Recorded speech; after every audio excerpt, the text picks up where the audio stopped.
آج سے 100 سال پہلے ترکی کے فاؤنڈر مصطفیٰ کمال اتاتürک نے عثمانیہ خلافت کو ختم کر کے آخری خلیفہ کو تخت سے ہٹا دیا، جس کی وجہ سے صرف ترکی نہیں بلکہ پوری دنیا سے ایک ایسا نظام جو پچھلے 1300 سال سے چل رہا تھا ختم ہو گیا۔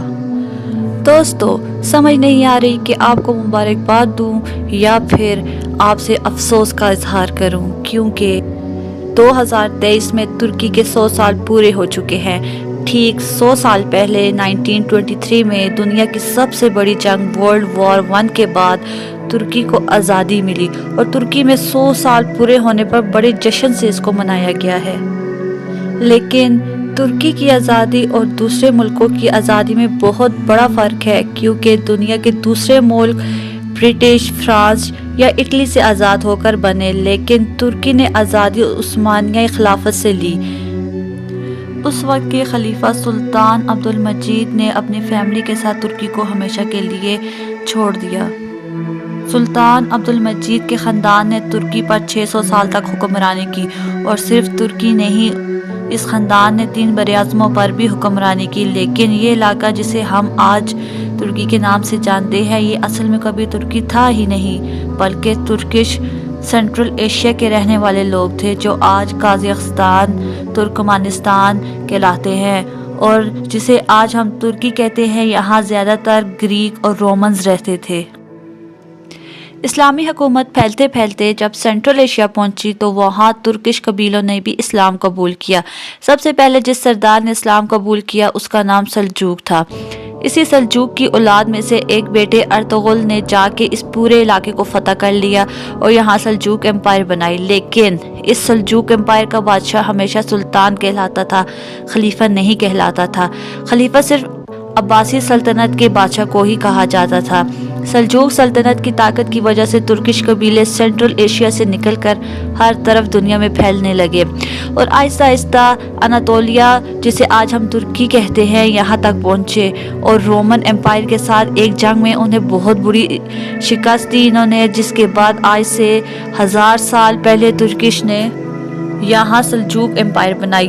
ترکش قبیلے آہستہ آہستہ ترکی میں آباد ہونے لگے۔ ترکش کے طاقتور قبیلے سلجوق سلطنت کے پاس رہتے تھے، لیکن ایک کمزور قبیلہ سلجوق سلطنت سے دور دور کناروں پر رہتے تھے۔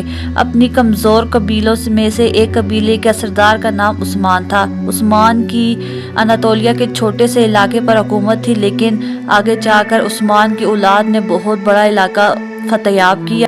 اس وقت اوٹمن امپائر یورپ کو فتح کرنے لگی۔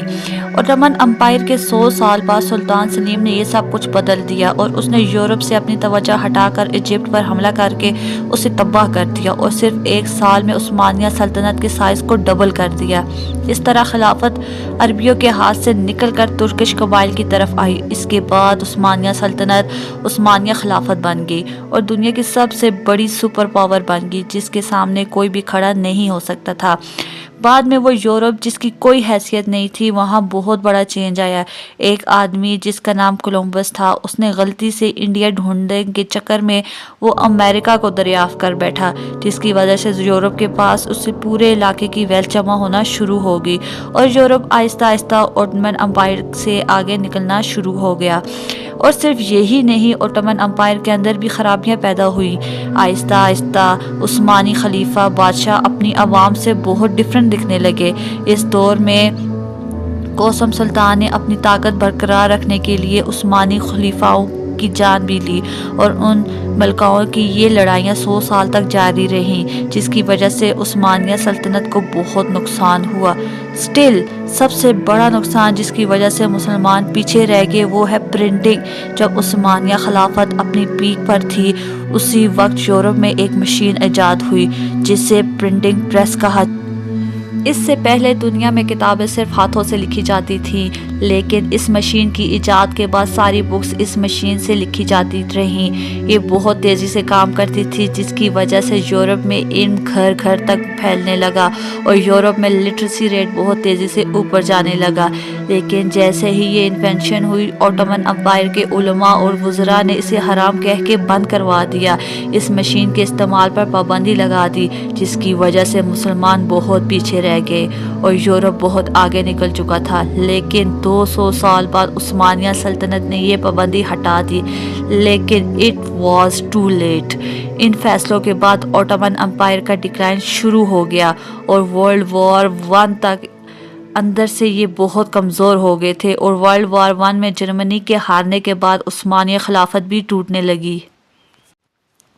عربیوں نے بھی برٹش کے ساتھ مل کر عثمانیہ سلطنت کو توڑنے کی بھرپور کوشش کی، جس کے بعد آخر 1923 میں مصطفیٰ کمال اتا ترک نے آخری خلیفہ کو ہمیشہ سے ملک سے نکال دیا، اور اتا ترک کی خلافت سے اتنی نفرت تھی کہ خلافت ختم ہونے کے بعد اس نے ترکی کو بہت بدلنے کی کوشش کی اور اسلام اور خلافت کو ترکی سے ہمیشہ کے لیے ختم کرنے کا پلان بنایا، جس میں اس نے عجیب قسم کی ریفارمز کی، جیسے کہ اتا ترک نے حجاب پر پابندیاں لگا دیں، اذان پر بھی پابندی لگا دی، جس کے بعد ترکی کی مسجدوں میں 18 سال تک ترکی زبان میں اذان دی جاتی تھی۔